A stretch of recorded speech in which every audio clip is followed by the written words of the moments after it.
está relacionada a las personas que presentaron sus propuestas vía web y que desean no solo quedarse en la presentación vía electrónica de propuestas, sino que consideran este espacio oportuno para explicitar y ampliar las propuestas que hayan presentado al respecto.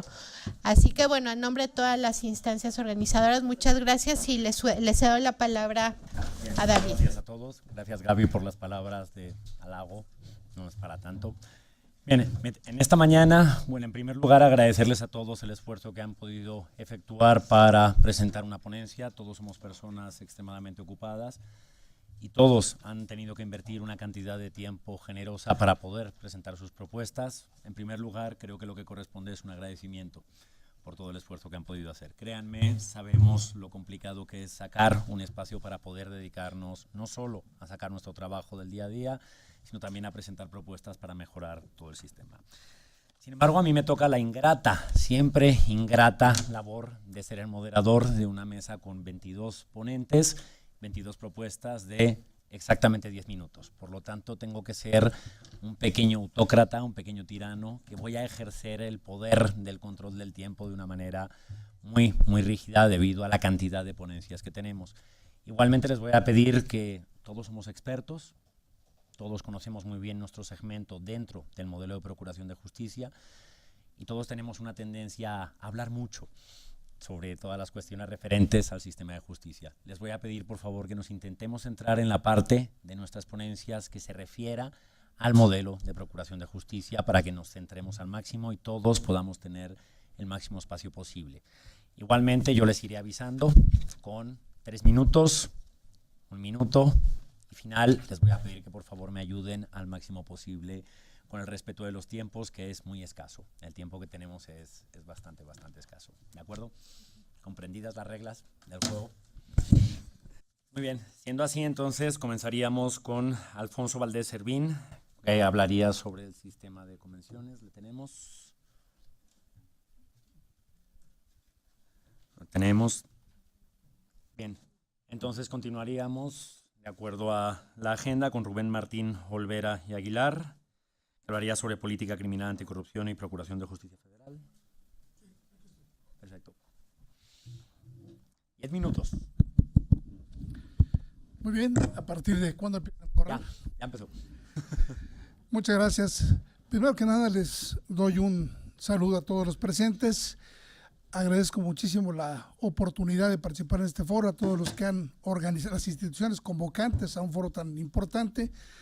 Pero sobre todo le doy mi gratitud a los presentes que evidentemente están interesados en analizar los diferentes aspectos que tienen que ver con el modelo de procuración de justicia que tenemos en este país. Pero sobre todo yo quisiera empezar ya mi intervención directamente agradeciéndole a aquellos que diseñaron estas mesas temáticas por haber incorporado un tema que a mí me parece fundamental, que es el tema de la política criminal. Realmente es triste pensar que hace más de 200 años que Franz von Liszt habló ya de la existencia de una política criminal como ciencia metodológica que analiza el fenómeno de la criminalidad y que al mismo tiempo analiza los mecanismos, las herramientas, los instrumentos de cómo el Estado o un Estado, cualquiera que sea, combate el fenómeno de la criminalidad en su propia sociedad. Y es increíble, digo, porque resulta que si uno analiza el Plan Nacional de Desarrollo, el que está vigente, que está a punto de concluir, por cierto, o uno analiza el Plan Sectorial de Procuración de Justicia, no encuentra uno el término política criminal por ningún lado. Si uno analiza los diferentes, la ley orgánica de la Procuraduría, por ejemplo, si uno analiza este tema tan debatido hoy en día que es el Sistema Nacional de Anticorrupción, por ningún lado aparece la expresión política criminal. Y tenemos que empezar por reconocer que todo ejercicio del poder público que se enfoca a combatir el fenómeno criminal, en cualquiera de sus expresiones, pues al final del día es una política criminal de hecho. Es decir, que la política criminal es una manifestación de las políticas sociales de un determinado Estado y que por lo tanto se caracteriza o debe estar caracterizada por la filiación filosófica que ese propio Estado tiene para desarrollar sus acciones de gobierno.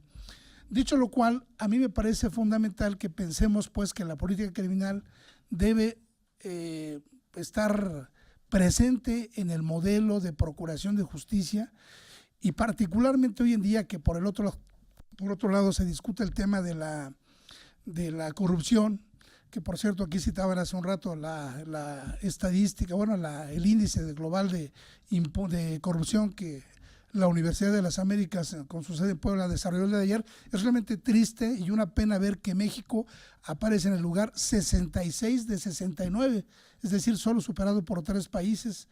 Es realmente grave pensar que tenemos esta percepción de la corrupción tan tremenda. Pero repito, es más grave pensar que estamos a punto de inaugurar un sistema nacional anticorrupción y que no tenemos el andamiaje completo para hablar de una política criminal y no tenemos pensado un diseño de cómo debe ser esa política criminal. A mí me parece que es muy importante, digo que estamos a punto porque aún no lo estamos. Recuérdese que hubo una reforma constitucional desde el 10 de febrero de 2014, que es una reforma político-electoral a la Constitución, que reforma el 102 constitucional y que plantea la necesidad de que exista un organismo técnico especializado autónomo como parte de la Fiscalía General de la Nación en su momento, que será precisamente el área que se dedique a trabajar la corrupción, a combatir la corrupción. Sin embargo, ese órgano técnico especializado, ya malamente llamado y popularmente conocido como Fiscalía Anticorrupción, aún no está realmente trabajando porque está detenido, digamos, ya está físicamente construido, normativamente ya está diseñada, pero, o por lo menos ya hay un acuerdo del procurador que así lo estipula, pero su puesta en marcha depende de que el Senado de la República se ponga de acuerdo en la designación de quién va a ser el primer titular de este órgano fundamental de combate a uno de los fenómenos más lacerantes de la sociedad actual, que es la corrupción en todas sus manifestaciones. Sin embargo, yo para mí quiero empezar ya a acotar el tema en algo muy importante. Resulta que yo creo que hay muchísima expectativa en los buenos resultados que en un momento dado pudiera dar esta nueva Fiscalía Anticorrupción. Sin embargo, dentro de la construcción, digamos, normativa de esta Fiscalía Anticorrupción, resulta que no está prevista que ese modelo o esa fiscalía solamente atienda los delitos previstos en el título 10º y 11º del Código Penal Federal, es decir, los que ya actualmente vienen siendo atendidos por la Unidad de Delitos Cometidos por Servidores Públicos y contra la Administración de Justicia de la Procuraduría General de la República. ¿Qué quiero decir con esto? Que el tema del combate a la corrupción no es un tema nuevo, como tampoco es un tema nuevo hablar de la política criminal. Lo que sería novedoso es plantar en esta discusión de cuál va a ser el nuevo o cuál debería ser el modelo de procuración de justicia de aquí en adelante, sería hablar de una política criminal anticorrupción de la propia Procuraduría General de la República. Ya dije yo hace un rato que la política criminal significa el conjunto de métodos, de herramientas, de elementos que el Estado tiene a su alcance para combatir el fenómeno criminal. Por lo tanto, podríamos hablar de que existe una política criminal legislativa, que es la que se encarga precisamente del diseño de los presupuestos abstractos de lo que puede ser considerado un antijurídico, un ilícito. Pero en la vida práctica también existe una política criminal del Ejecutivo Federal que se expresa precisamente en el trabajo que desarrolla la instancia encargada de la investigación y persecución de los delitos en el ámbito federal, que es la Procuraduría General de la República y futura Fiscalía General de la Nación. Sin embargo, insisto, no está previsto como tal un diseño de política criminal anticorrupción, aunque en los hechos lo estamos haciendo porque diariamente trabajamos en la investigación de este tipo de delitos y aunque no le llamemos política criminal, hacemos política criminal. Entonces, lo que yo quiero tratar de dejar centrado en esta discusión al día de hoy es qué tipo de política criminal anticorrupción queremos que tenga esa futura fiscalía que está en ciernes y que depende solamente de que las diferentes fuerzas políticas que conforman el Senado de la República se pongan de acuerdo y tengan a bien decidir quién va a ser el primer titular de esta fiscalía. Repito, desde el 10 de febrero de 2014, la reforma constitucional obliga a que exista esta área técnica especializada y el día de hoy, después de 3 años, no existe. ¿Por qué? Por una cuestión política. Yo no sé si eso también podría llamarse corrupción. Y yo me pregunto frente a este paradigma que quiero plantear de qué tipo de política criminal es realmente qué nos afectaría más. Ustedes han escuchado que uno de los temas que se está discutiendo en estos momentos por diferentes interesados en el nuevo sistema penal acusatorio es que muy probablemente algunas fuerzas reales de poder logren que se reforme el Código Nacional de Procedimientos Penales para incluir como un delito de prisión oficiosa el robo de los combustibles, los famosos huachicoleros. Entonces, yo me pregunto qué sería o qué es más grave, el robo de combustibles huachicoleros o el robo descarado de muchos políticos, de muchos detentadores del poder público que distraen recursos públicos federales, por ejemplo, para comprar vacunas y atender a los niños con cáncer a alguna entidad federativa. O me preocupo si eso es más grave que diseñar realmente un programa de cruzada contra el hambre. Déjenme decirles que solamente en un asunto que se está investigando actualmente en la Procuraduría de la República se invirtieron más de 300 millones de pesos en compra de promocionales, gorras, lápices, plumas para promocionar la cruzada contra el hambre. Entonces, simplemente quiero dejar dicho, ¿qué importa más tener una política criminal anticorrupción que se apegue al Estado de Derecho y que cumpla con los principios de presunción de inocencia, con los principios, todos los políticos criminales del debido proceso, o importa simplemente tener una procuración de justicia que realiza una función simbólica y que diga que estamos acabando con algo? Termino diciendo que el nuevo modelo de procuración de justicia no va a acabar con la corrupción porque solo va a atacar los delitos federales que ya se atacan. Lo importante sería incorporar nuevos elementos de prevención del delito para acabar con la corrupción del sector público, del sector privado, de las empresas. Y recordemos que para que haya corrupción el elemento social es fundamental y por lo tanto la igualdad, el desarrollo social y los apoyos al desarrollo social son fundamentales para eliminar este ominoso problema. Bueno, muchas gracias. Dejo dicho que es necesario que tengamos una política criminal anticorrupción perfectamente clara y diseñada. Muchas gracias.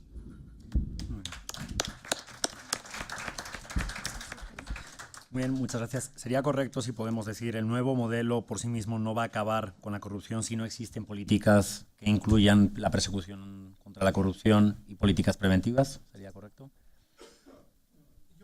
Yo creo que lo correcto sería decir que desarrollamos una política criminal de manera natural. Lo que importa es que reflexionemos sobre qué tipo de política criminal queremos para incorporar desincorporar aquellas conductas. Es decir, lo que tenemos ahorita no ha servido, no hemos logrado abatir la corrupción con lo que estamos haciendo y la nueva fiscalía va a seguir haciendo más de lo mismo. Lo que necesitamos es repensar qué tipo de conductas debe perseguir esa fiscalía, emplear el espectro, pero ser muy puntuales con el Estado de Derecho y el debido proceso. Bien, continuamos entonces con Bernardo Cadena Alcántara, que hablará sobre el Ministerio Público, el desafío en paradigma. Todos, me gustaría agradecerles que me vayan a escuchar esta vez. Muchas gracias por la invitación por parte del Instituto de Investigaciones Jurídicas y obviamente también los que organizaron todas estas mesas. Bueno, empecemos con algo importante. En México la institución del Ministerio Público la tenemos estudiada desde hace mucho tiempo. Una de las primeras menciones que podemos ver, que llamamos Ministerio Público, es la Constitución de 1857, pero realmente esta institución ya tiene años, desde la colonia con nosotros. Ahora, con el nuevo reto del sistema penal, vemos que es necesario un cambio. Lo único que hicimos con la reforma del 2008 fue tapar la imagen del Ministerio Público, a ponerle un nuevo traje, pero no realmente no la cambiamos, solamente la revestimos de otras facultades, de otras atribuciones.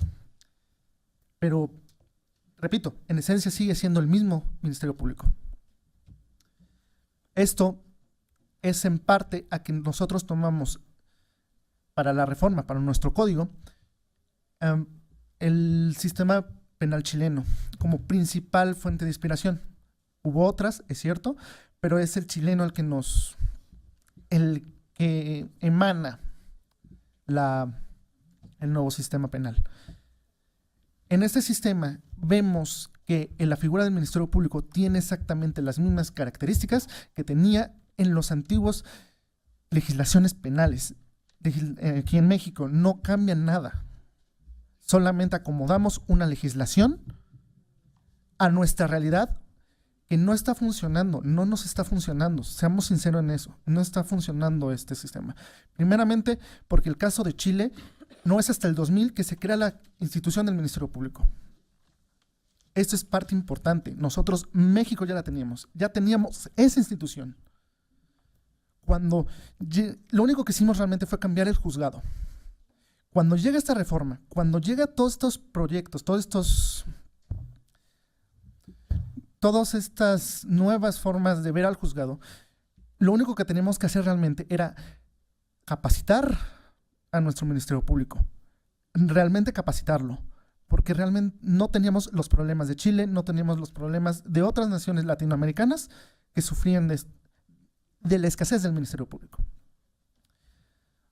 Recordemos que la razón por la que no tienen el Ministerio Público en Latinoamérica se debe a que durante mucho tiempo eran dictaduras militares, donde el sistema jurisdiccional era más una base inquisitorial, donde el juzgado y el fiscal y la fiscalía eran una sola misma institución. Ahora, en México también podríamos decirle que era de carácter inquisitorial, pero no porque no reconociéramos la separación del Ministerio Público con los órganos jurisdiccionales. No, se debía más a unas ciertas facultades que el Ministerio Público tenía dentro de la investigación que eran de carácter jurisdiccional, nada más. Entonces, cuando nosotros cambiamos a este sistema, nos encontramos, sí, con ciertas dificultades por la nueva forma de elaborar, pero no deberíamos de tener los problemas que ahorita está pasando Chile, porque nosotros ya tenemos experiencia con esa misma institución. Y sin embargo, si nosotros comparamos los primeros años de sus reformas, vemos que tienen problemas similares a nosotros en esos años, más o menos en el 2010, que tuvieron estos mismos problemas. Ahora tienen otros, sí, pero no es posible que nosotros, teniendo una institución, teniendo historia con la institución del Ministerio Público, tengamos esos mismos problemas. Obviamente, esta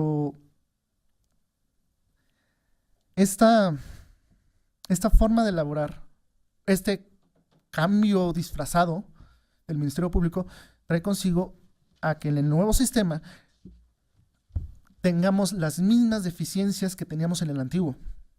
Tenemos los mismos vicios, incluso las estadísticas de qué tan favorable ve la ciudadanía al Ministerio Público son las mismas. De hecho, han bajado. Actualmente han bajado. Y volvemos a lo mismo. Utilizamos un sistema que no era nuestro, no lo acomodamos bien, no vimos nuestras necesidades y sin embargo lo implementamos. Sí, el juzgado funciona, los juzgados están funcionando, pero la parte central, la parte medular, que es la investigación, esa es la parte que está fallando. ¿Cuántas veces no pasan en redes sociales, en YouTube, en Facebook, videos donde está el juez de control llamándole la atención al Ministerio Público porque hizo mal su trabajo? Y verdaderamente es una vergüenza ver que supuestamente los capacitamos y ver que el juez de control les diga: el caso Se cierra porque no hicieron bien su trabajo.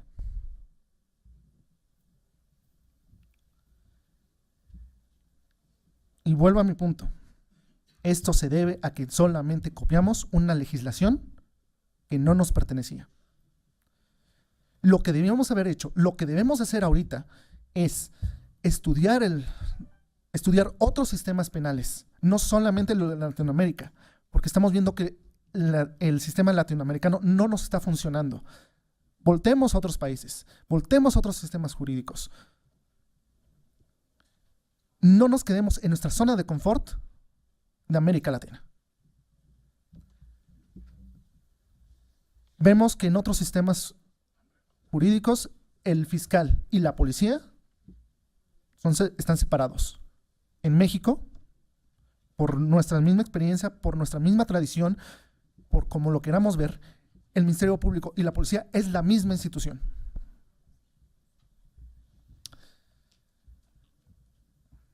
Es en sí ese problema. No sabemos cómo acomodar, cómo hacer una verdadera legislación en materia penal para que se acomode a nuestras necesidades. No estoy hablando de que cambiemos y utilicemos los sistemas estadounidenses, japoneses, chilenos, alemanes, etc. No, estoy hablando que a partir de sus aciertos y de sus errores podamos nosotros construir nuestro propio sistema penal, uno que se adecue a nuestras necesidades, que sea realmente el sistema penal mexicano. Muchas gracias.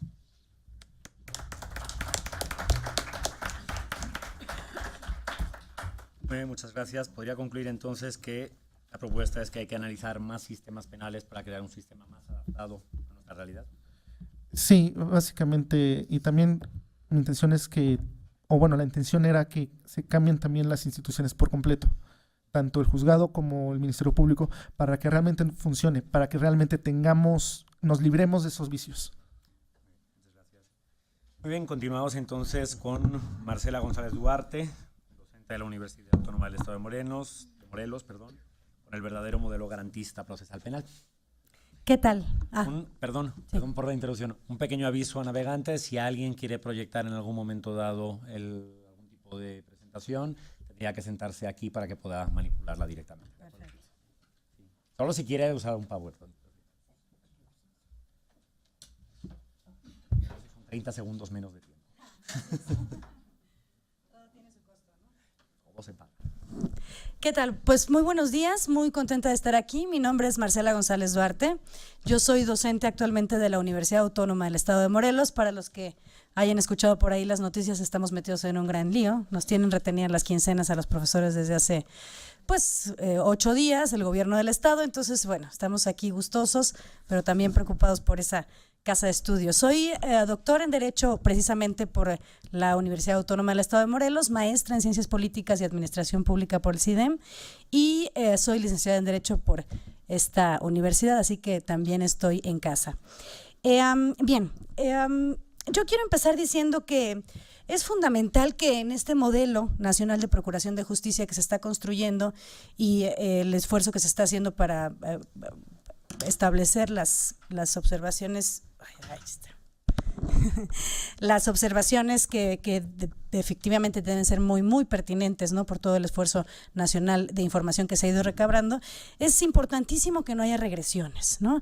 Estamos escuchando hoy en todos lados que las fallas del sistema se deben a que es un modelo sumamente garantista y entonces está esta tentación, y yo diría un poquito más allá de la tentación, de ir para atrás, ¿no? A mí me parece, la primera idea que quiero fijar es esa. Yo supongo que ya la han recabado a lo largo de los demás foros, pero eso me parece puntual. La impunidad que vive el país pues nos tiene sumidos en una corrupción tremenda. La impunidad afecta no solamente a la eficacia propiamente del proceso penal en México, sino todas las demás instituciones democráticas mexicanas. Entonces, es muy, muy importante que logremos, no importando ni el tiempo, ni los recursos, ni las personas que sean necesarias, que logremos realmente transformar nuestro sistema de justicia penal. Esa es la primera idea que quiero posicionar. En segunda cuestión, quiero decirles que lo que vengo a presentar aquí muy brevemente es producto justamente de mi investigación doctoral. Estuve los últimos 3 años, del 2013 al 2016, desarrollando esto que, bueno, no se ve nada, porque es todo un modelo, es un modelo que yo llamo modelo garantista procesal penal.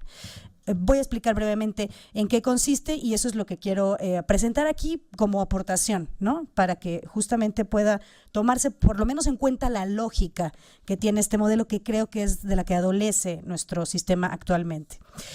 Quiero aclarar, y esta es otra cosa que quiero dejar muy puntual, que el modelo que tenemos actualmente en México, el derivado de la reforma del 2008 y después del Código Nacional de Procedimientos Penales, no es un modelo acusatorio, es un modelo mixto y tampoco es un modelo garantista.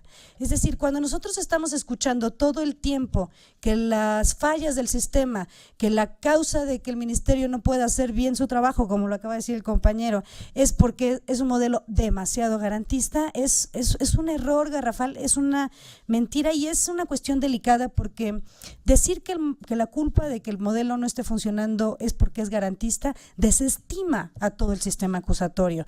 Desestima los 8 años de trabajo, desestima la epistemología que tiene el sistema acusatorio, que es efectivamente poder transformar nuestro sistema de justicia. Entonces, sí quiero dejar puntual que no estamos frente a un modelo garantista y no estamos tampoco frente a un modelo acusatorio.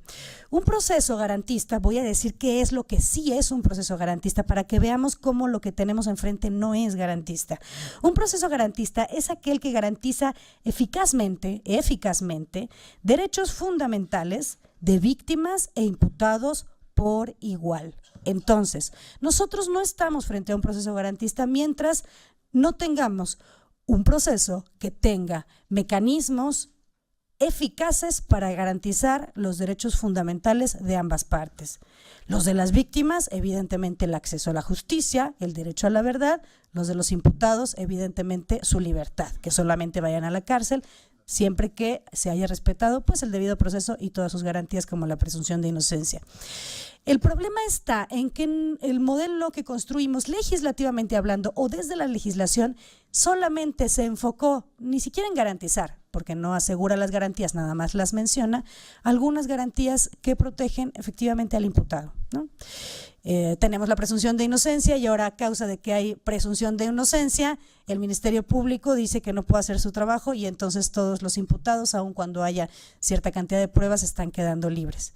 Pero no tenemos, y yo les pregunto esto, preguntaría y me gustaría, bueno, tal vez que se hiciera, ¿no?, la búsqueda tal vez en todos los foros a los que, bueno, uno no tiene oportunidad de asistir a nivel nacional, si existen garantías, así como la presunción de inocencia, si existen garantías para que las investigaciones sean eficaces y para que la acusación esté bien construida. Como decía el compañero, los jueces regañan a los ministerios públicos porque no están haciendo bien su trabajo. La razón por la cual no están haciendo bien su trabajo no tiene que ver ni con la capacidad institucional, ni con la capacitación, ni con el recurso. Tendrá que ver con eso en segundo plano. En primer plano tiene que ver que eso no está exigido por nuestra legislación. No hay ninguna norma, ninguna garantía que haga que el Ministerio Público tenga por ley, por norma, por reglamento, por epistemología garantista, por buscar un derecho fundamental que es una investigación sólida, una acusación seria y el derecho a la verdad, la obligación de hacer investigaciones eficaces y acusaciones bien construidas bajo una metodología, vamos, que tampoco es ninguna panacea, sino simplemente es una metodología que tiene que ver con el método científico, con establecer una hipótesis y poder comprobarla a partir de pruebas que estén perfectamente bien concatenadas. Entonces, este es uno de los mayores huecos del sistema. Esto es lo que no hace garantista actualmente a nuestro sistema y esto es lo que le hace falta poner. Además de muchas otras garantías, por ejemplo, las garantías relativas a la que le estoy diciendo que es una de las más graves, porque esa francamente no existe en nuestra legislación, es la del cuadro inferior izquierdo. No alcanzamos a ver ahí. Si acerco, se llama, estas son todas, ¿no? Esta garantía se llama la garantía de la carga de la prueba. Es la garantía que hace que los fiscales sepan investigar y sepan acusar. Es la que no existe en nuestra legislación. Ninguna, cada pelotita que ustedes ven ahí, son los mecanismos las garantías, no garantías jurisdiccionales, sino mecanismos en el sentido de que son las cosas que necesitamos para poder hacer una buena acusación. Bueno, pues ninguna de estas existe. El modelo que yo construí tiene todas las garantías necesarias para cada uno de los 4 componentes del sistema, que son la defensa, el juez, el Ministerio Público y finalmente pues la estructura tradicional triádica que conocemos. Las únicas garantías que nuestro sistema acusatorio incorporó son las de en medio, cómo se estructura la separación entre el juez y la acusación, y como bien dice el compañero, esta estructura no es nueva, ya teníamos separados el juez y el Ministerio Público desde antes del sistema acusatorio. Entonces lo que nos falta son las otras 3 del triángulo, visualmente se ve así el asunto. Veamos, básicamente eso es lo que yo quiero posicionar aquí, ¿no? Que no tenemos este sistema de garantías completo. En la medida en la que no esté completo, en la medida en la que pensemos que un sistema acusatorio y garantista es ese que nada más establece garantías para los imputados, pues entonces nuestro sistema no va a funcionar. Ojo, eso no quiere decir que tengamos que quitarles garantías a los imputados. No, lo que tenemos que hacer es desarrollar todas las garantías necesarias para que el fiscal haga bien su trabajo y también para que los jueces hagan bien su trabajo. Aquí no me voy a meter a las garantías de los jueces, pero está de susto también lo que nos hace falta, es decir, cómo debe conocer y resolver un juez esa debate que sucede entre el Ministerio Público. Bien, yo cierro mi participación diciendo solamente que en la medida en la que las políticas públicas y todo el trabajo de implementación es una política pública, no estén sustentadas con un método científico claro, completo y sistémico, el sistema de justicia penal no va a funcionar. Eso es fundamental. Y también creo que es responsabilidad de las instituciones de gobierno diseñar este nuevo modelo nacional de procuración y administración de justicia penal con base en lo que aquí, pues, de manera muy, muy breve he planteado. Por mi parte sería todo. Muchas gracias.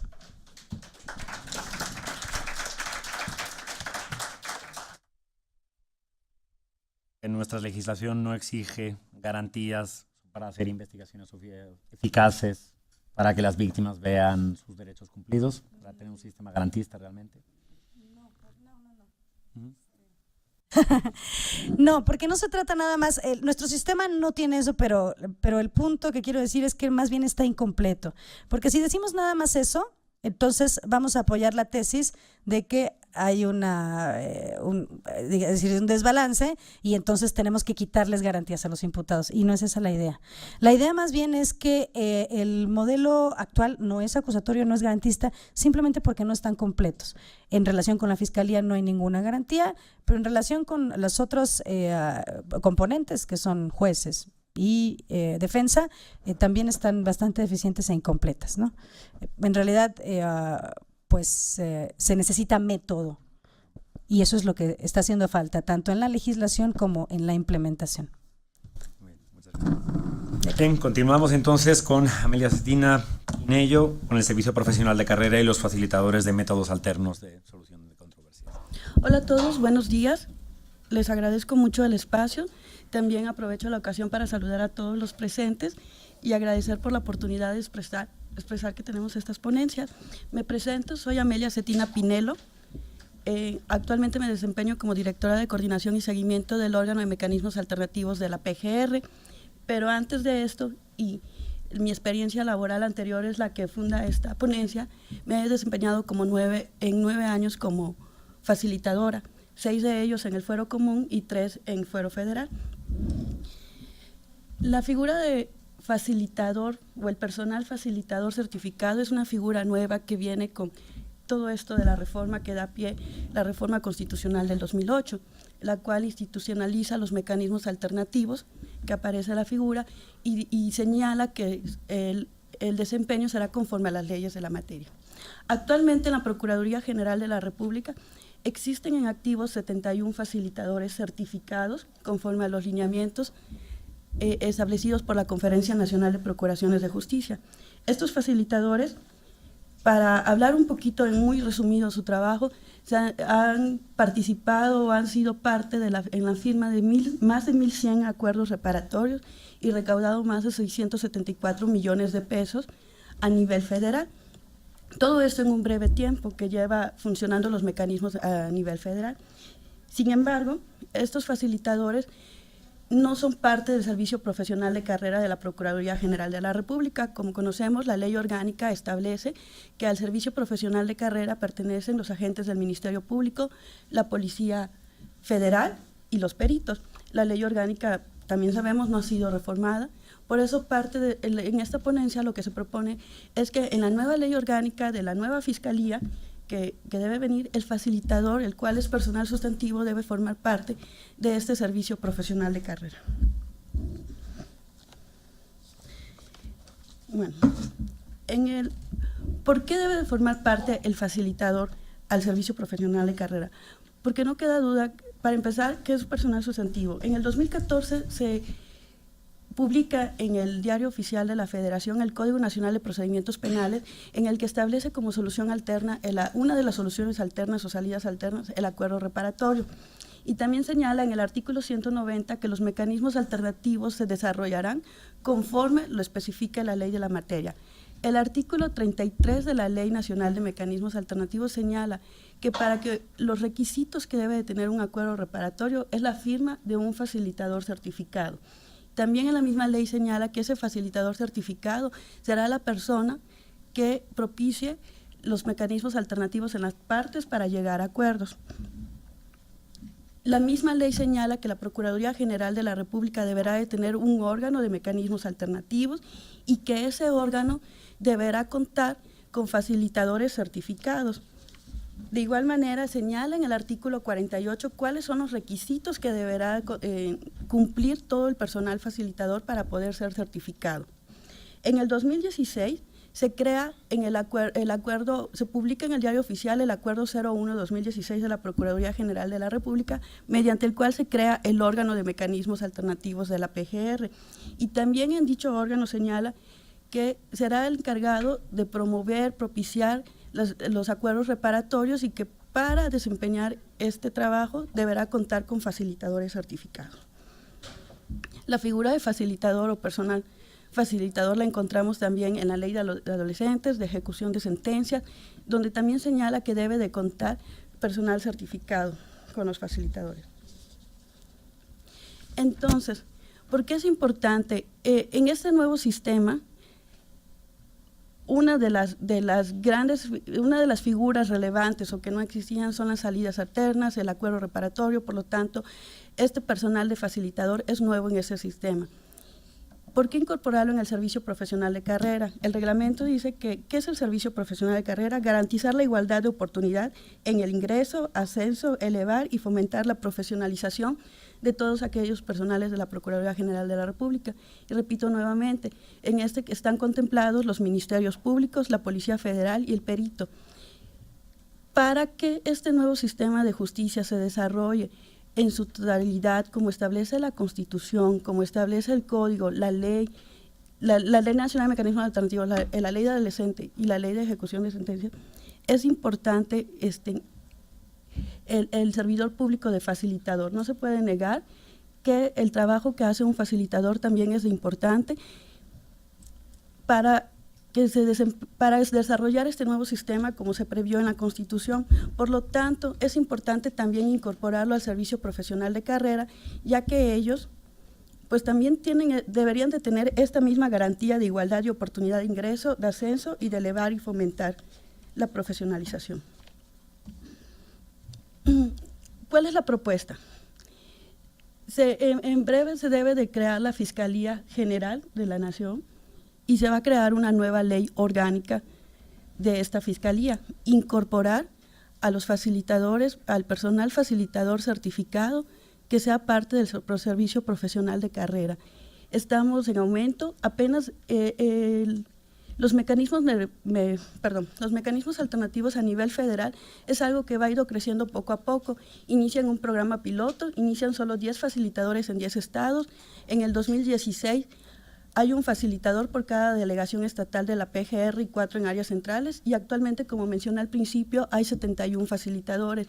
Y la mira es que en breve nuevos facilitadores se entreguen a la Procuraduría General de la República. Por eso es importante que desde la creación de esta nueva ley orgánica de la Fiscalía se ha incorporado esta figura o este servidor público como facilitador. ¿Por qué?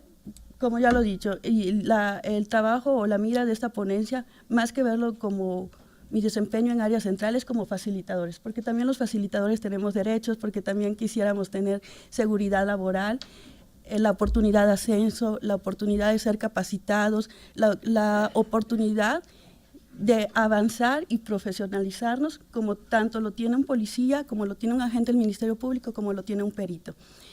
En realidad es una ponencia breve, ya, en todo, y como yo repito, más que nada es en la mira. Mi ámbito de trabajo es facilitadores, también fui Ministerio Público, fui parte y todo, y qué bueno, se respeta mucho el trabajo que hacen los compañeros ministerios públicos, se respeta mucho el trabajo que hace la Policía Federal y sobre el que hacen los peritos, pero también como facilitadora que he desempeñado, creo que no habría más, ahora sí, que un facilitador pueda ser tomado, que se sienta parte de esta PGR, que también sea protegido por esta ley o por la nueva ley orgánica que en su momento se va a hacer, y que sea incorporado a este servicio profesional de carrera. Sé que es muy repetitivo, pero realmente sería como un sueño de los facilitadores, no solo a nivel federal, sino a nivel estatal, ser incorporados y que también nuestros derechos sean protegidos como los demás servidores públicos sustantivos de la PGR. Es toda mi participación.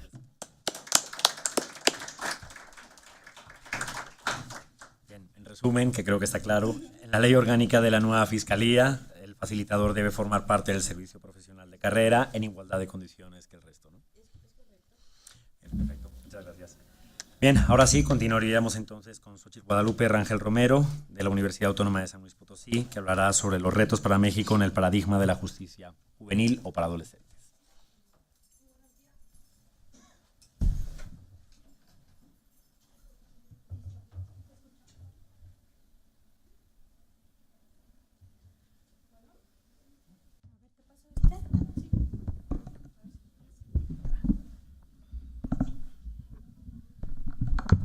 Pues muy buenos días, agradeciendo a las instituciones convocantes, a los colegas y a los participantes que vienen a estos foros. Al fin de cuentas, el tema de la reflexión nos interesa. Desde la Universidad Autónoma de San Luis Potosí, especialmente desde la Facultad de Derecho, traemos a esta mesa y a esta consulta el tema de la justicia para adolescentes, ello en razón de que es un tema importante y prioritario. Desde 1990, cuando fue ratificada la Convención de los Derechos del Niño por parte del Estado mexicano, entendimos que la infancia, y más la infancia en conflicto con la ley penal, es importante y debe ser un tema fundamental para el Estado mexicano. Con base en las reformas que tuvo el artículo 18 constitucional en el año 2005, entendimos que la justicia juvenil era prioritaria y con base en las reestructuras de este artículo, entendimos que se necesitaba crear un sistema totalmente diferente. Hemos de recordar que la reforma en materia de justicia para adolescentes transita en dos reformas importantes que nosotros conocemos, es decir, la del año 2008 en materia de seguridad y justicia, y transita en la reforma de derechos humanos del año 2011. Sin embargo, también hemos de reconocer que la justicia para adolescentes no ha sido un tema esencial para el Estado mexicano. ¿Por qué? No es sino hasta el año pasado, con la publicación de la Ley Nacional del Sistema Integral de Justicia para Adolescentes, es decir, en el 2016, que viene la unificación de los sistemas específicos para el tema de la justicia juvenil. Por lo tanto, uno de los primeros cuestionamientos que traería esta consulta nacional es si verdaderamente el Estado mexicano reconoce y entiende que el sistema de justicia penal juvenil es importante y es relevante para nuestro país. En primera instancia, México ha dejado claro que el tema de la justicia y de la infancia es importante. Prueba de ello lo es el reconocimiento que la Constitución ya abarca para la infancia. Sin embargo, quisiéramos decir que es necesario reconocer por parte del Estado mexicano que la justicia juvenil no es una justicia de segundo nivel. Y lo anterior trae aparejado que si la justicia para adultos como tal es prioritaria, la justicia juvenil tiene que adquirir este carácter también, es inminente. La justicia juvenil requiere y abastece este carácter. Algo importante de la justicia juvenil deviene que la justicia juvenil, los tribunales, las instituciones y los órganos facilitadores en este tema tienen que ser especializados. Hoy México entiende que la justicia juvenil y el tratamiento para la infancia en conflicto con la ley penal tiene que abastecer de un órgano que sea totalmente especializado. Hoy ya tenemos paradigmas específicos en esta ley nacional que sale publicada el año pasado, que se entiende por la especialización.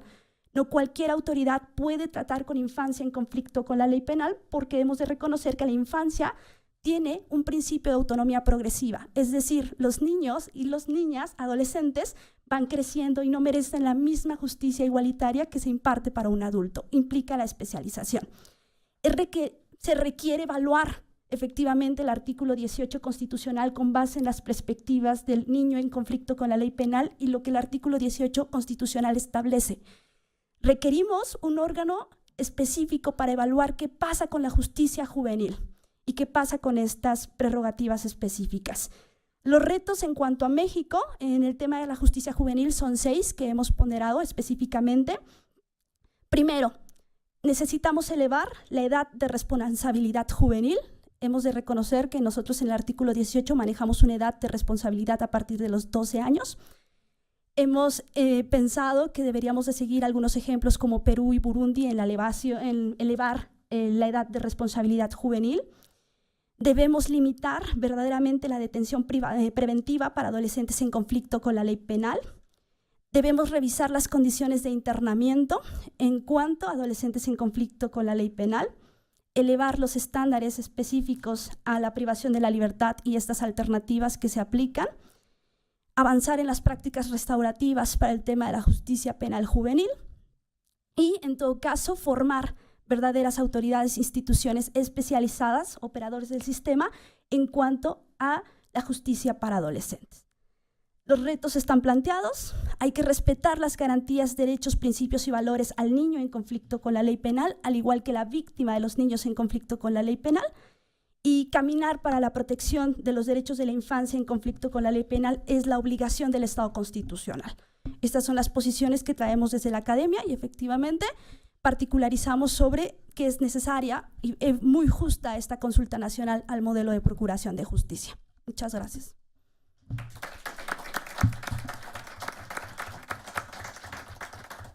Bien, muchas gracias. 5 minutos así de abajo. En una frase, ¿cuál sería el contenido de las propuestas, en una sola frase, de todas las propuestas que hay que tener en cuenta en el modelo de procuración de justicia al respecto de lo que nos presentaste?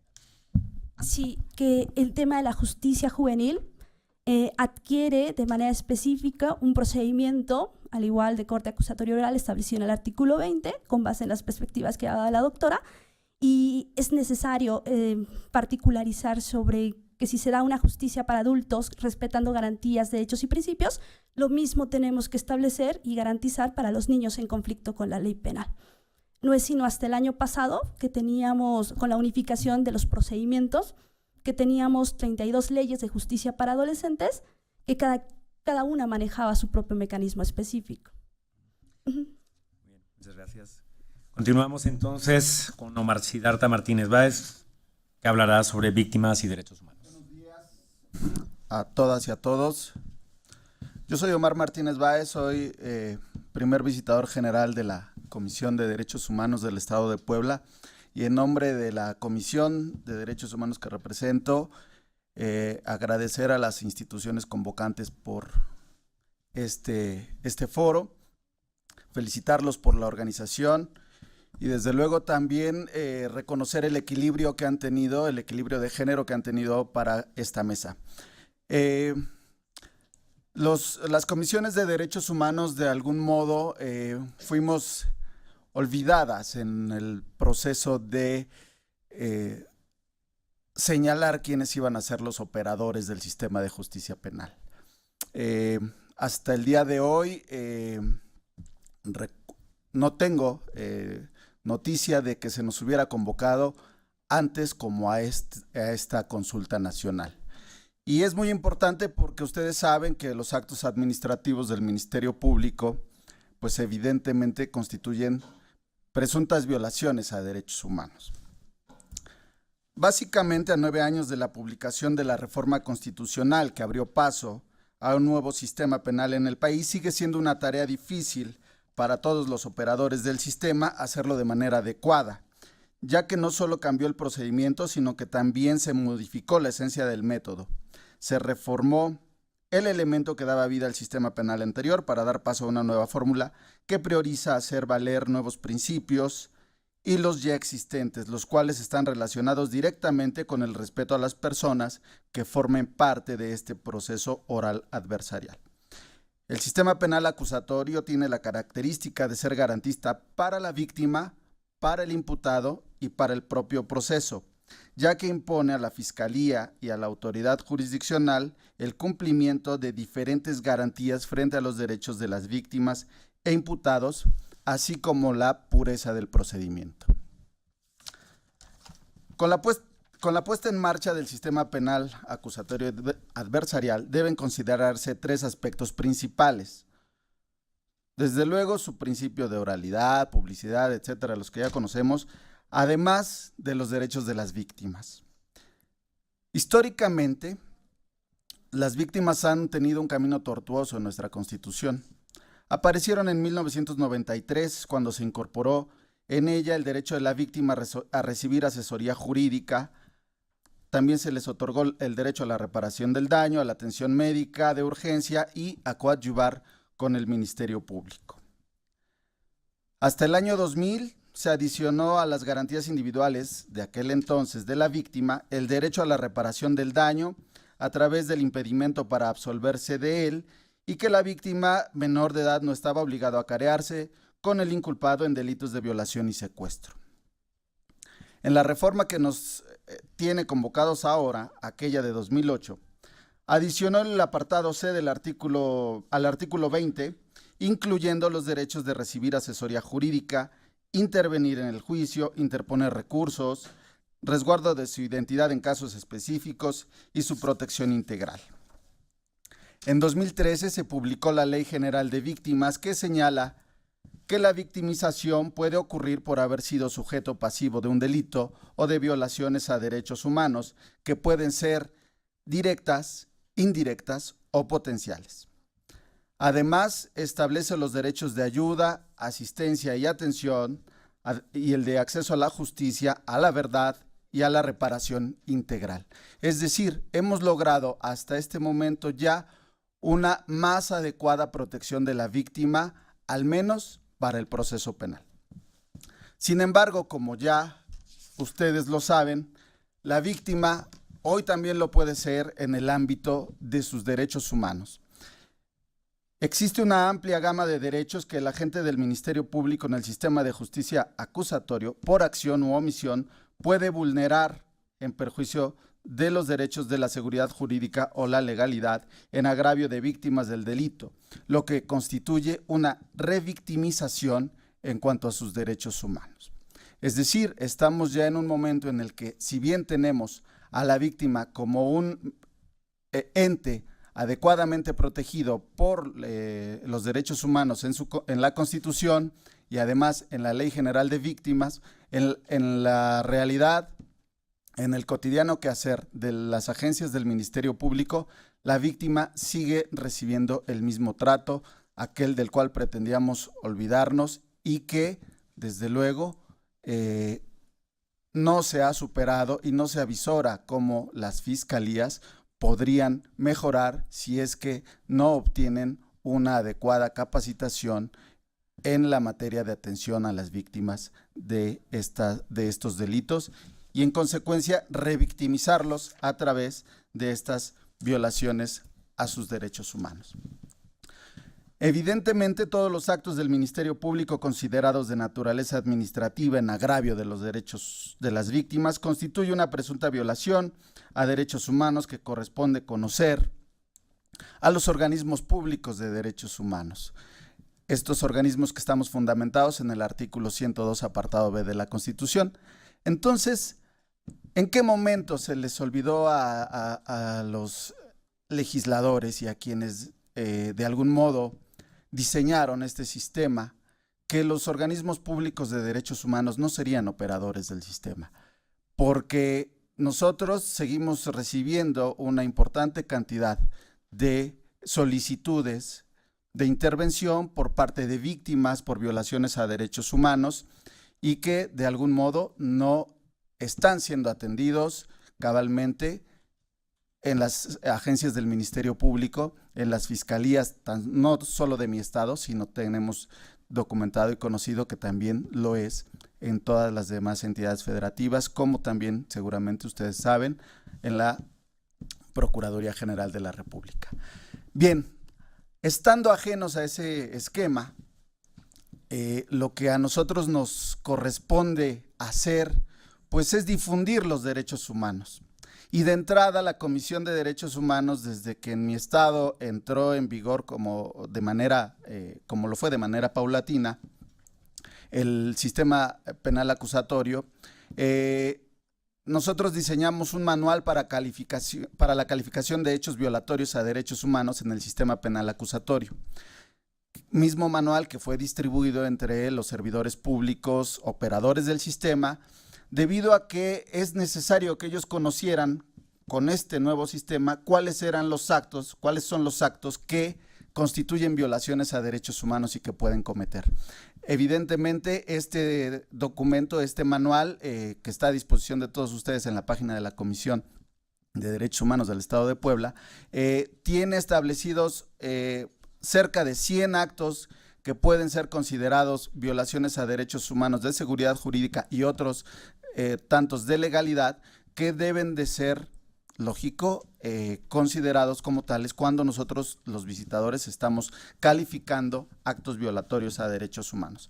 Adicionalmente, elaboramos un manual de los derechos humanos y la investigación en los juicios orales penales con el objetivo de contribuir al estudio y la divulgación de los derechos humanos mediante su identificación en la investigación del sistema penal acusatorio y ayudar a los policías de prevención e investigación a realizar un trabajo más adecuado dentro de un marco de legalidad.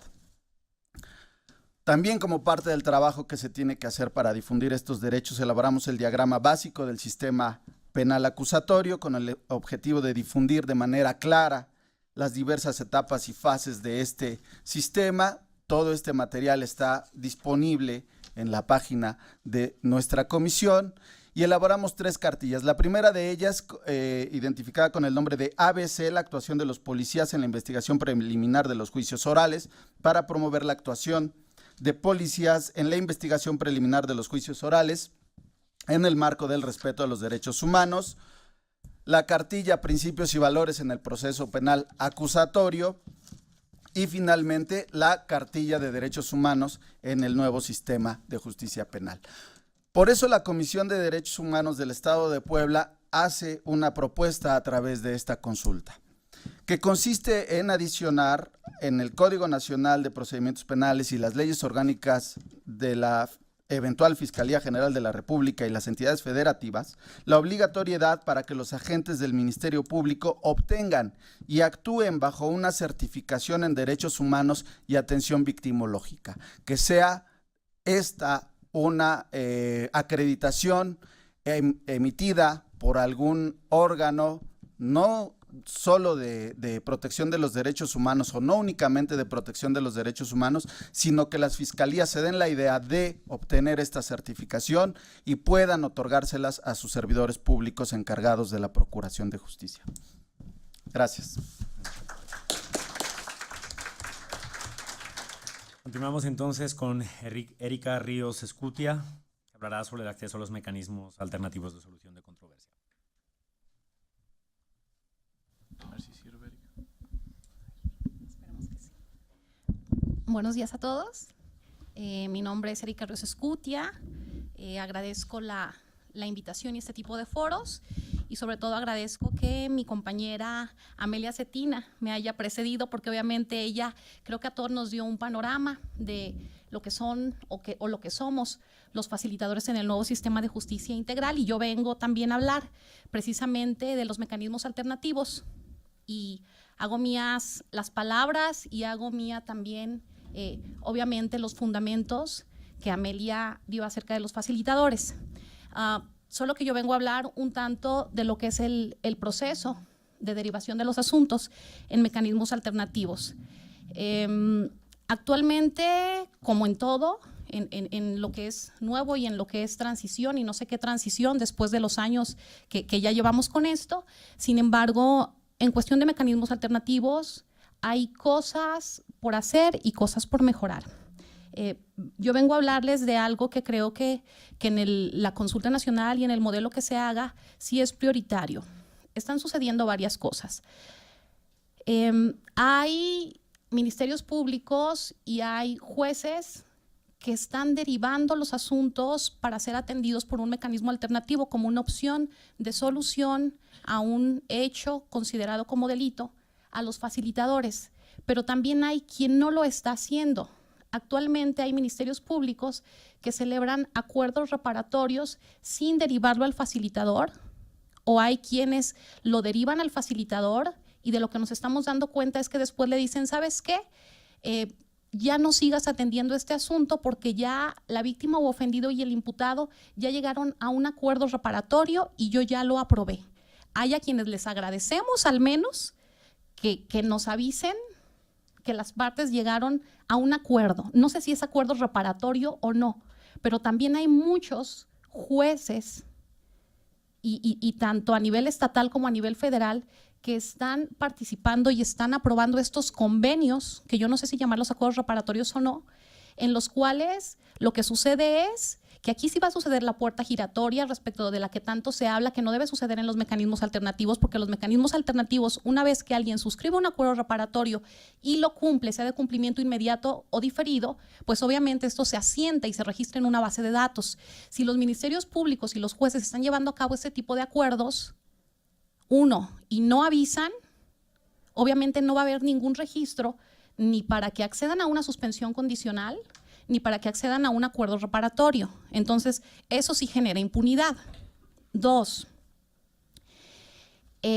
aquellos que los están celebrando y que realmente dicen que no le deben de avisar al facilitador, su argumento es muy claro y ellos dicen, a ver, el artículo 189, el artículo 190 dice que los acuerdos reparatorios, el 190, los acuerdos reparatorios celebrados entre víctima o ofendido y el imputado deben ser aprobados por el juez de control a partir de la etapa de investigación complementaria y por el Ministerio Público en la etapa de investigación inicial. ¿Cuál es su argumento? En este artículo no dice que los tengamos que derivar a un facilitador. Entonces nosotros no los derivamos. ¿Cómo les decimos que hay una ley nacional de mecanismos alternativos de solución de controversias que en su artículo 9 y 10 y dice los acuerdos o las personas que quieren llegar a un acuerdo reparatorio tienen 2 vías para llegar al órgano? Una, por solicitud de parte, que la persona interesada únicamente vaya a cualquier órgano de mecanismos alternativos en el país, estatal o federal, y diga que quiera participar de un mecanismo alternativo. Es lo primero que está previsto. Lo segundo, que es por derivación. Por derivación se entiende que es por derivación del juez o del Ministerio Público. Son las 2 formas por las que un facilitador va a aplicar el mecanismo alternativo. ¿Qué mecanismo alternativo hablando de adultos? No sé que Xochitl me vaya a decir que también en materia de adolescentes, que también los tenemos. En materia de adultos, ¿cuáles son? La conciliación. ¿Qué dice la conciliación? Pues que obviamente es cuando las partes llegan a un acuerdo, ahora sí que seguidas de determinadas posiciones o determinadas formas de resolver lo que le dice el facilitador.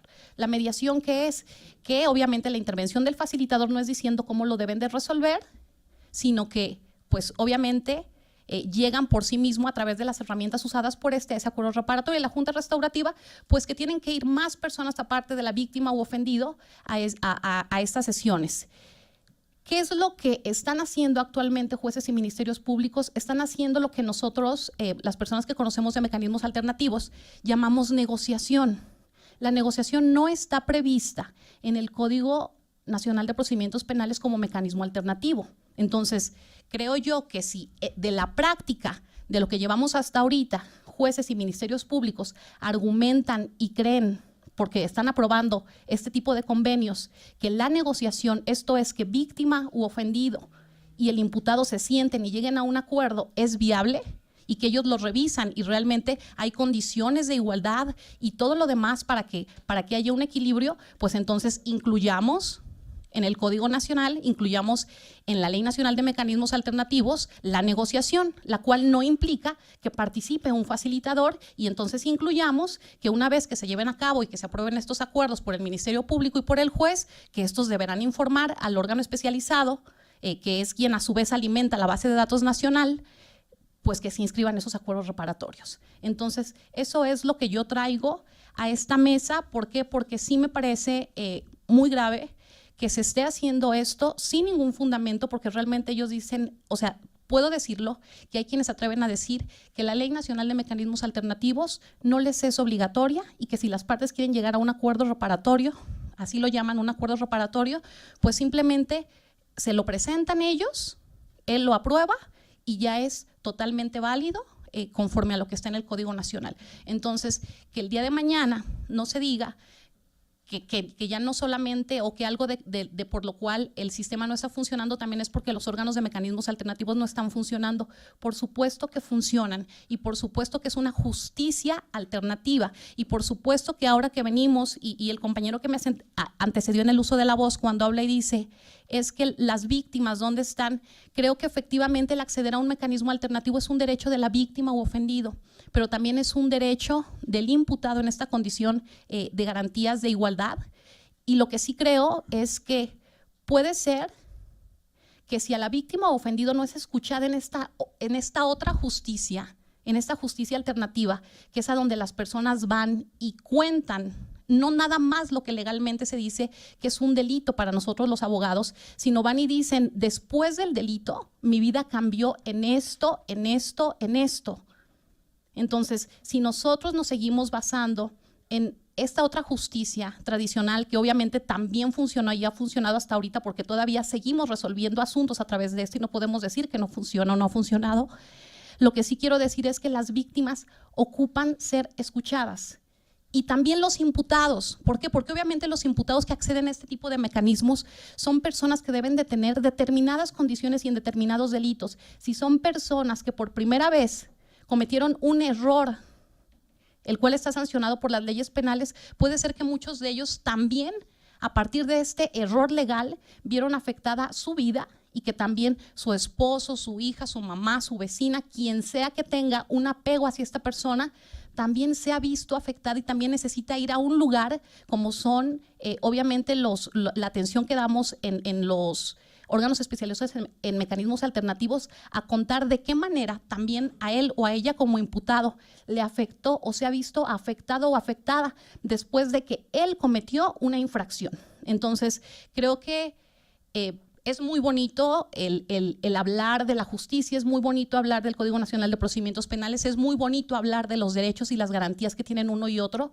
pero si nosotros, que somos quienes estamos aquí reunidos, no luchamos y no pugnamos porque esto deje de ser bonito solamente en los libros o en los códigos, creo que la sociedad va a seguir pensando del sistema lo que está pensando hasta ahorita. Entonces creo que debemos sensibilizarnos todos y debemos de todos poner nuestro granito de arena para obviamente hacer que esta justicia alternativa funcione y funcione para todos. Con eso termino mi participación. Muchas gracias.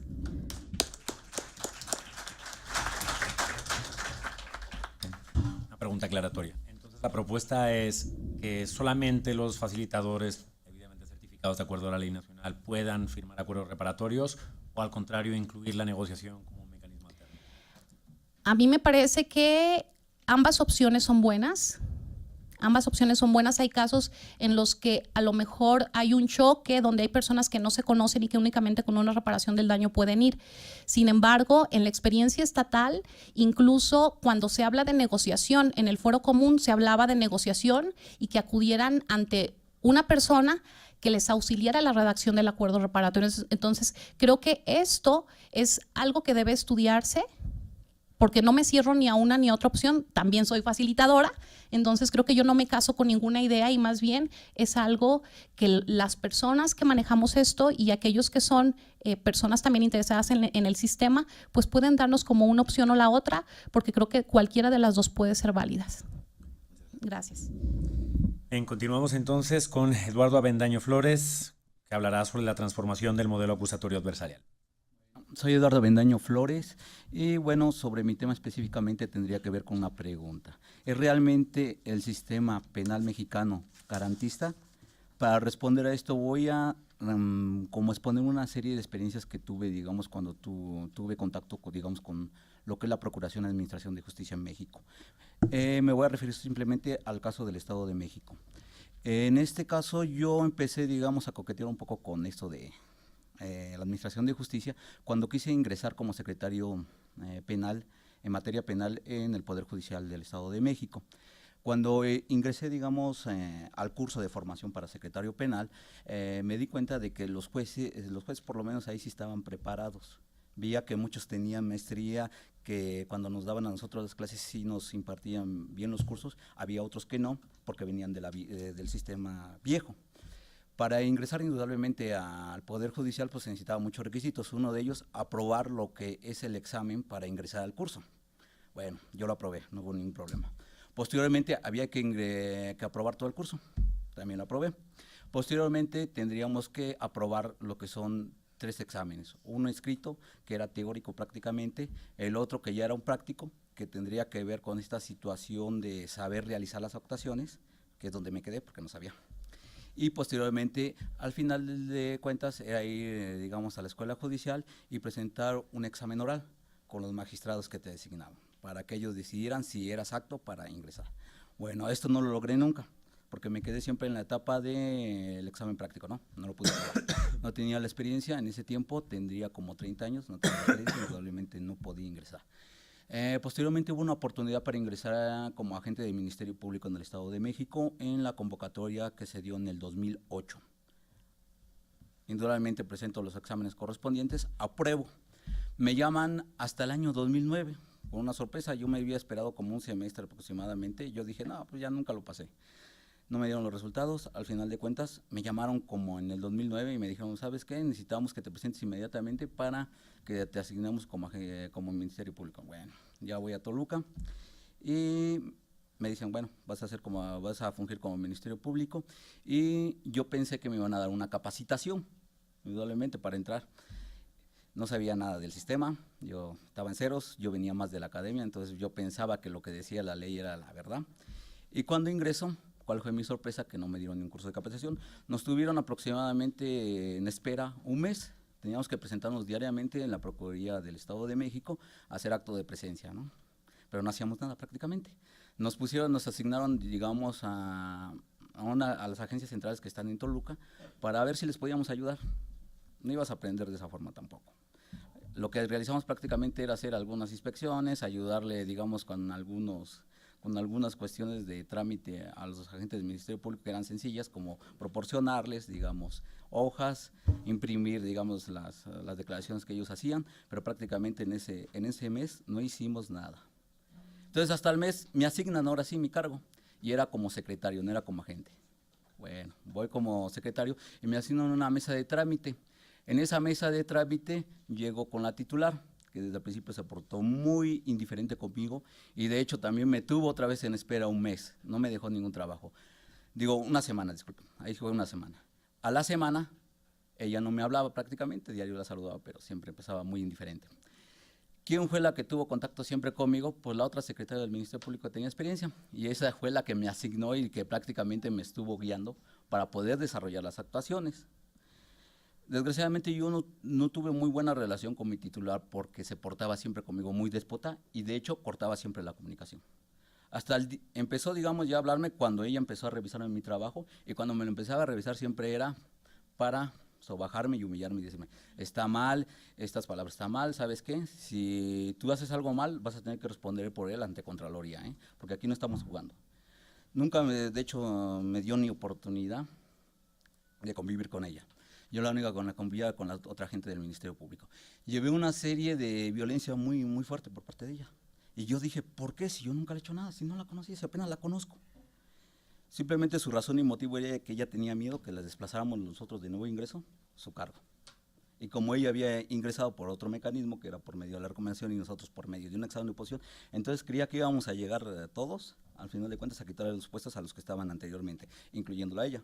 Me lo manifestó muy claramente, y al finalizar, cuando terminé con ella el trabajo, me lo declaró claramente. Entonces, todos estos mecanismos, digamos así como de tortura psicológica que me hacían, después descubrí que era un acoso laboral, o lo que se llama mobbing, ¿no? Yo indudablemente al principio no lo comprendía, yo al principio lo comprendí como una competencia. Yo dije, bueno, ni modo, me tengo que aguantar, porque si quiero el puesto me tengo que aguantar aquí, aunque yo ya lo tenga. me hizo una serie de actos que rayaban en la corrupción. Una de ellas fue la siguiente. Una vez sucedió algo muy extraño, me envió al chico de servicio social que trabajaba, bueno, que está haciendo servicio con nosotros, y me manifestó: Eduardo, dice la licenciada que si no puedes levantar ahorita una audiencia de conciliación. ¿Por qué motivo? Dice, por el siguiente motivo: lo que pasa es que hay unos abogados que se habían comprometido a llevar un caso, ya habían firmado ante el juzgado que ellos iban a ser los responsables, los abogados patronos, pero al final de cuentas no llevaron el caso y dejaron perder ese caso al cliente. Estos abogados patronos te ofrecen a ti 2,000 pesos. ¿Los aceptas? La licenciada ya está enterada. Yo realmente dije, no voy a poner en riesgo mi prestigio y aparte, bueno, no prestigio, sino una honestidad que debemos de tener ante la institución. Bueno, le dije que no la tomé. Uno, porque no procedía a la conciliación, simplemente por ese delito no procedía. Lo analicé en el Código Penal, no procedía. Y dos, no quería tampoco ensuciarme, apenas había ingresado. Y posteriormente sucedió algo muy extraño, no encontraba el acta. Hijos, me puse a buscar como loco, ese acta no lo encontraba por ningún lugar, hasta que prácticamente lo que hice fue buscar hasta en las consignadas, y qué curioso que en las consignadas estaba el acta. ¿Por qué lo requería yo? Porque ya me había solicitado, digamos, aquí la víctima, que iba a presentar pruebas, que prácticamente la prueba era copias certificadas del juicio en donde decía que no habían actuado para nada los abogados patronos. Bueno, ya. Y le pregunté a ella anteriormente si no la había visto y me dijo, no, ¿sabes qué? Búscala, porque si no, vamos a llamar a Contraloría y tú vas a tener responsabilidades. Bueno, ante esta situación, ¿qué es lo que hice? Pues simplemente la busqué, la encontré y tomé la declaración, agregué las actuaciones. Sin embargo, yo cuando vi que agregué las actuaciones, como que a ella no le gustó esa situación. Indudablemente ya no seguí el procedimiento porque después pidió mi cambio. ¿Qué es lo que vemos aquí para concluir prácticamente con esta narrativa? Que no puedo explicar todo lo que me ha pasado porque tengo muy poco tiempo. Que simplemente hay actos de corrupción y que simplemente se deben a la institución. Y la institución no asume su responsabilidad porque yo simplemente sí denuncié varias veces actos de corrupción ante el Procurador General de Justicia en ese tiempo, que era Bas, y nunca me hicieron caso. Entonces pues, simplemente me tuve que aguantar. Al final de cuentas, con estas situaciones de violencia, yo renuncié. Yo ya de verdad ya no pude porque no entré, digamos, en esa cultura de la corrupción, de las dádivas, no quise entrar. Entonces, ¿qué necesitaría hacer? El gobierno prácticamente, poner, no sé, hacer programas, no sé, para concientizar a estas gentes de que eso no es debido. Y bueno, sería prácticamente, digamos, todo lo que tendría que decir, porque si no me voy a expandir hacia más, porque sí tengo muchas experiencias, digamos, en esta parte. ¿Sería todo? Sería todo, prácticamente.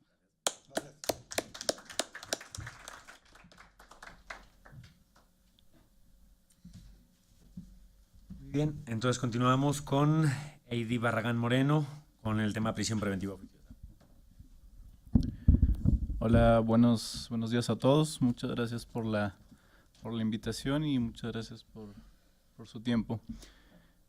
Hoy vengo a hablar de un tema que se encuentra muy en boga en las discusiones legislativas, en las discusiones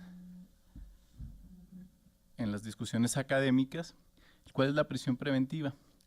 El pasado 5 de marzo de 2014 se publicó el Código Nacional de Procedimientos Penales, el cual tiene por objeto 4 ejes fundamentales: el esclarecimiento de los hechos, proteger al inocente, que el culpable no quede impune y la reparación del daño.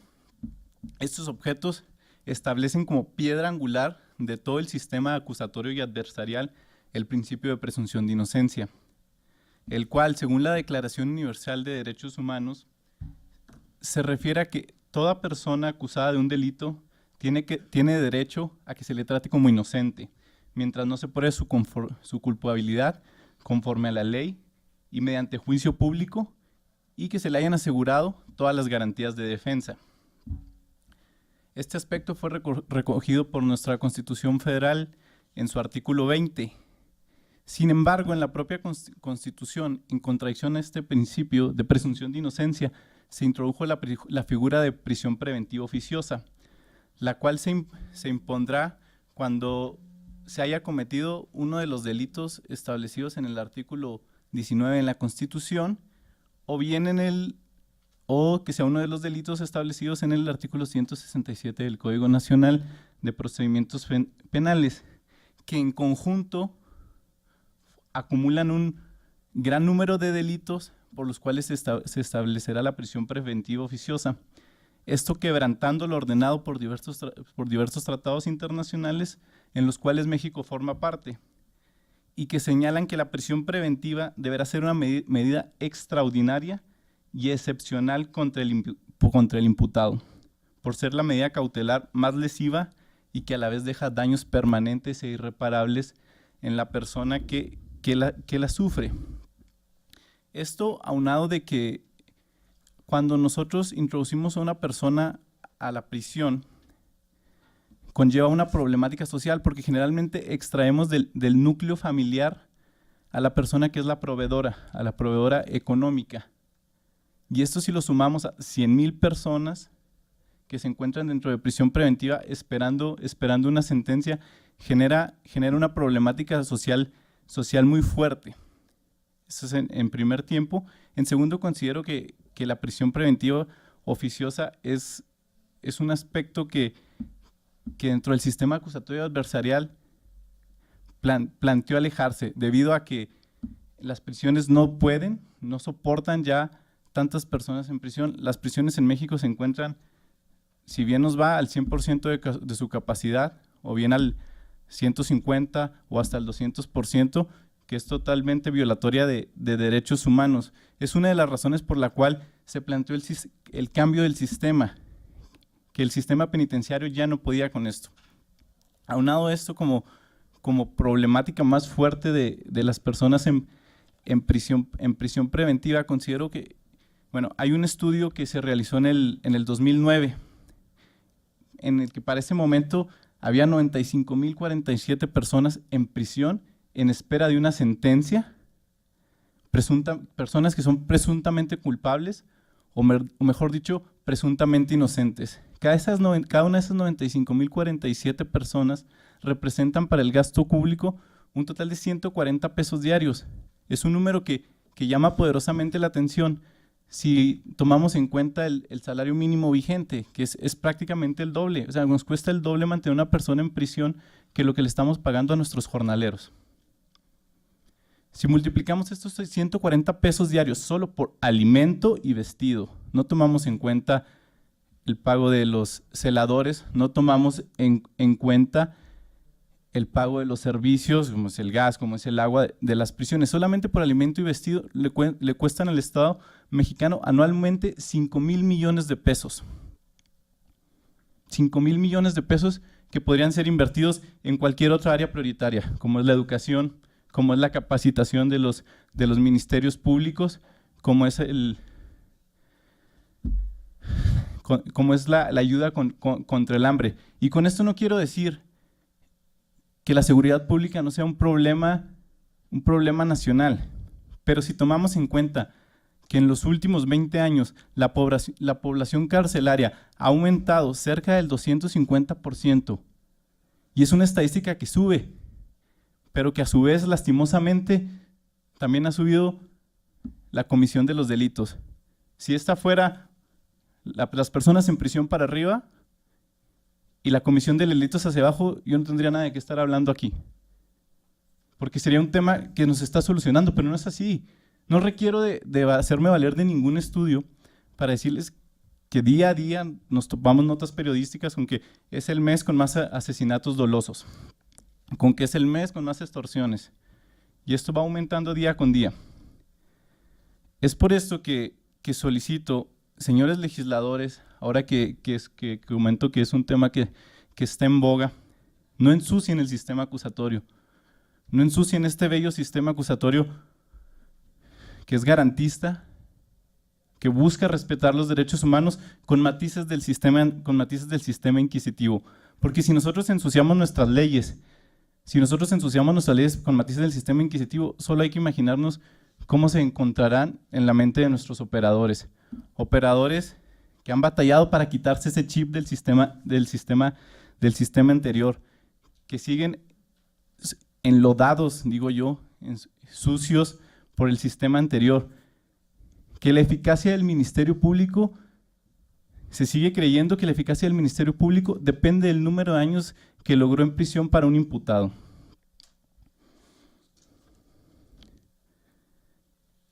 Es por esto que digo que no podemos considerar que la prisión preventiva oficiosa ayuda a mejorar la maquinaria, a que los engranes funcionen bien. Es por esto que hoy mi solicitud es que no podemos aceitar la maquinaria del sistema de procuración de justicia con inocentes en prisión. Es decir, no se puede obligar a que ante la incompetencia del Ministerio Público, ante la falta de eficacia en su investigación, obliguemos al juez a tener a una persona hasta 2 años en prisión por la simple imputación del Ministerio Público y por la exposición de unos cuantos datos de prueba. Esto tomando en cuenta el bajo nivel probatorio que existe para la vinculación a proceso. Es decir, dicho en otras palabras, Ministerio Público, investiga para detener y por favor no detengas para investigar. Por lo tanto, la prisión preventiva deberá limitarse, como lo marca nuestra Constitución, al encarcelamiento cuando se demuestre que otras medidas no son suficientes para garantizar la comparecencia del imputado a un juicio, el desarrollo de la investigación y para la protección de la víctima, los testigos o bien de la comunidad. En estos últimos días todos hemos escuchado que por parte de diversos gobernadores de los estados de la República que han planteado aumentar el catálogo de delitos, una solución que es absurda.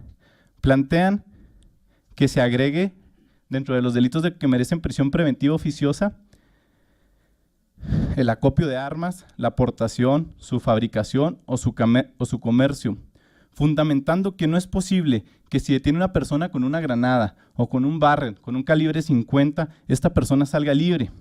También se plantea añadir al catálogo de delitos que merezcan prisión preventiva oficiosa los delitos en materia de hidrocarburos.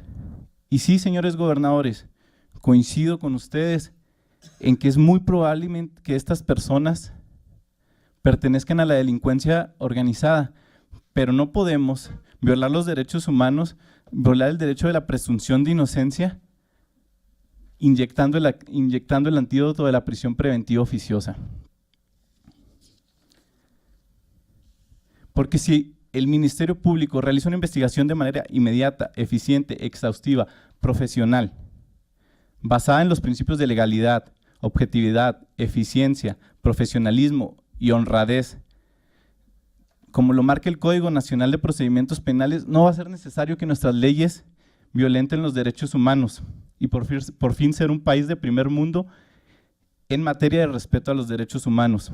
Es por esto, señores gobernadores, que propongo focalicen sus esfuerzos en desarrollar programas de capacitación a la policía, a los ministerios públicos y a los peritos, en lugar de proponer retroceder en los pasos ya avanzados en materia de derechos humanos y evitar que el principio de presunción de inocencia no sea más que un par de renglones dentro de nuestra Constitución. Muchas gracias.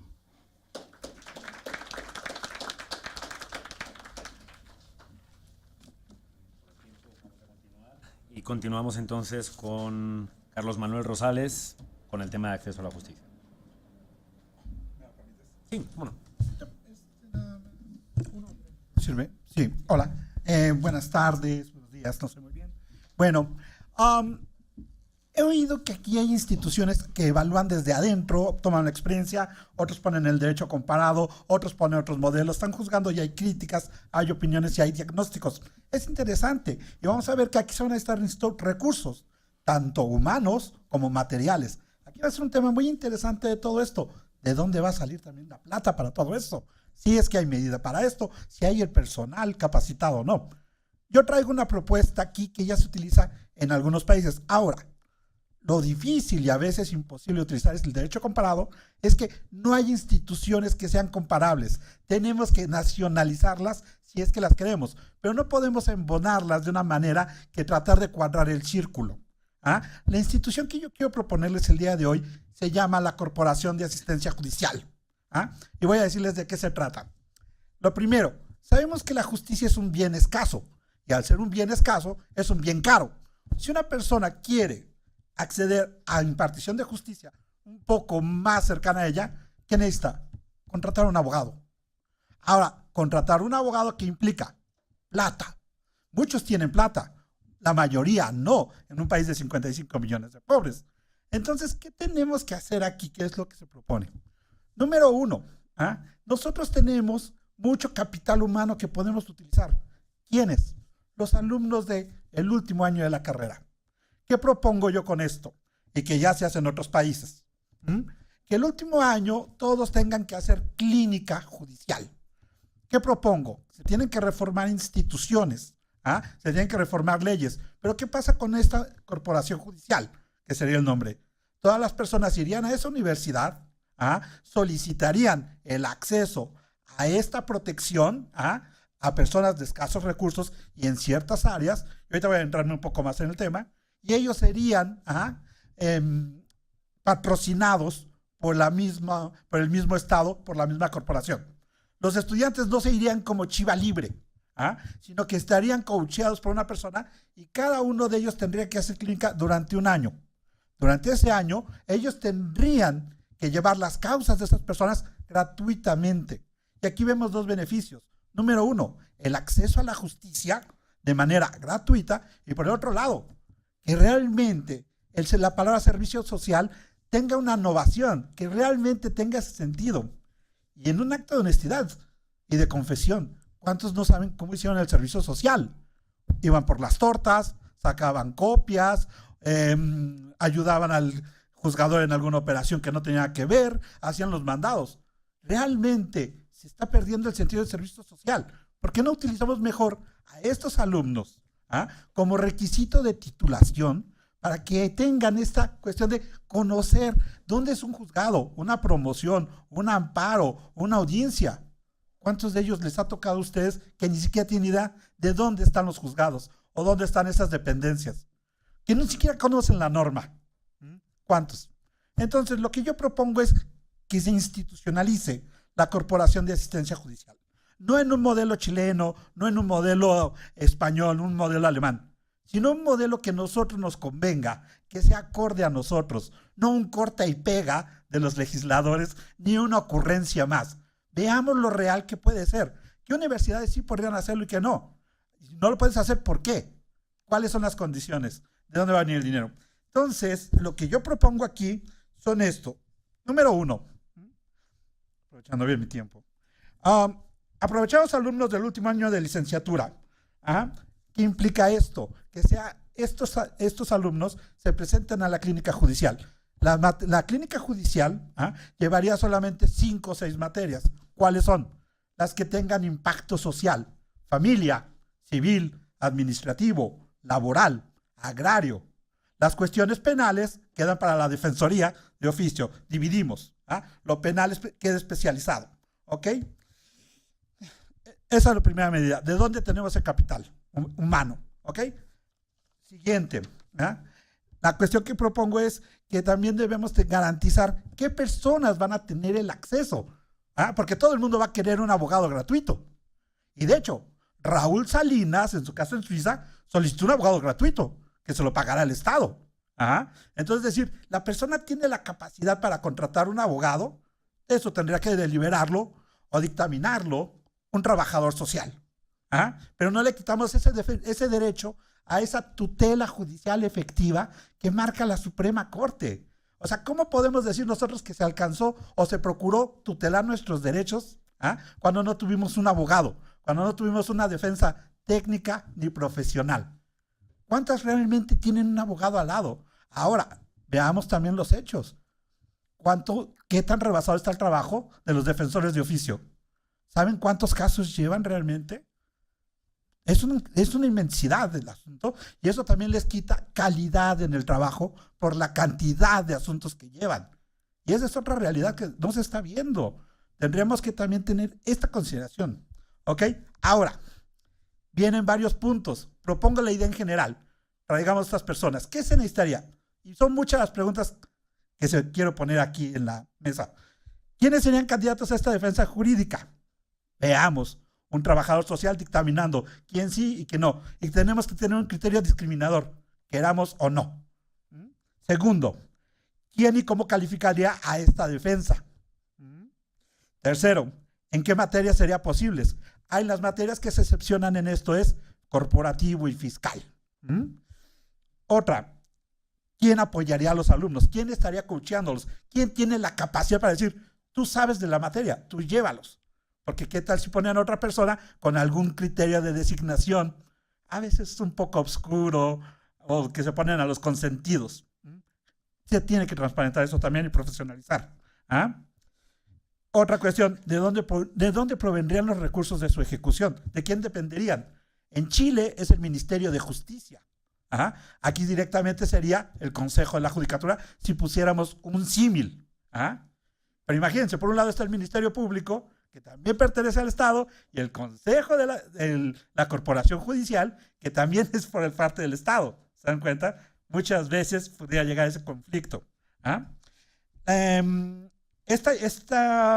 Todas las facultades deberían de brindar un espacio que debería de tener choferes, secretarias, internet, papel, tienen que dársele el apoyo económico para transportarse. Siguiente, después de un año se tendría que dar ese informe final para liberarlo de la clínica y sería un requisito de titulación. Ya nos olvidamos de que esté en gobernación, en el municipio o apagando incendios. No, todos los que quieren ser licenciados en Derecho deben de tener este requisito, por ley. ¿Qué se necesita? Reformar la ley del servicio social que viene del 5º constitucional y como le hacen a los médicos. Si los médicos hacen clínica para perfeccionar su trabajo y hagan bien su chamba, ¿por qué no hacerlo con los abogados que también van a defender nuestros intereses, nuestro patrimonio, nuestras libertades? ¿Por qué no? Se puede y está en otros países. ¿Ok? 2 minutos. 1 minuto. ¿Ok? Ahora, los que tuvieran miedo, ¿afectaría esto a los profesionales, a los que ya se dedican a esto, o les exigiría hacer mejor trabajo?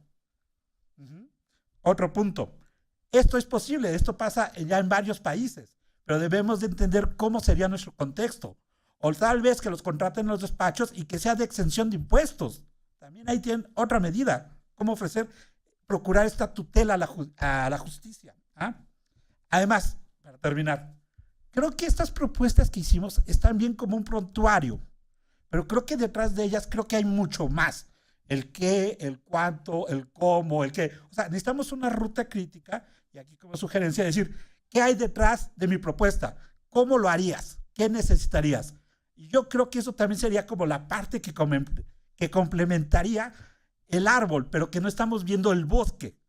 Creo que también es interesante por cada uno de nosotros, que tenemos ya idea del conocimiento, tener una ruta crítica y poder desarrollar estas ideas posteriormente y que queden al acceso del poder público, que el que la quiera la tome y el que no, no. O sea, esto se puede hacer a nivel estatal, no es necesariamente federal, pero el chiste aquí es que haya voluntad política y a veces no lo vemos por parte de nuestros legisladores o las autoridades. Ahora, para terminar, escribí esto al final. Esta propuesta no necesita de grandes recursos económicos después de instaurada, pero sí necesita mucha voluntad política, pero que generaría un gran impacto y beneficio para la sociedad, que es por ella porque nos reunimos aquí. Gracias.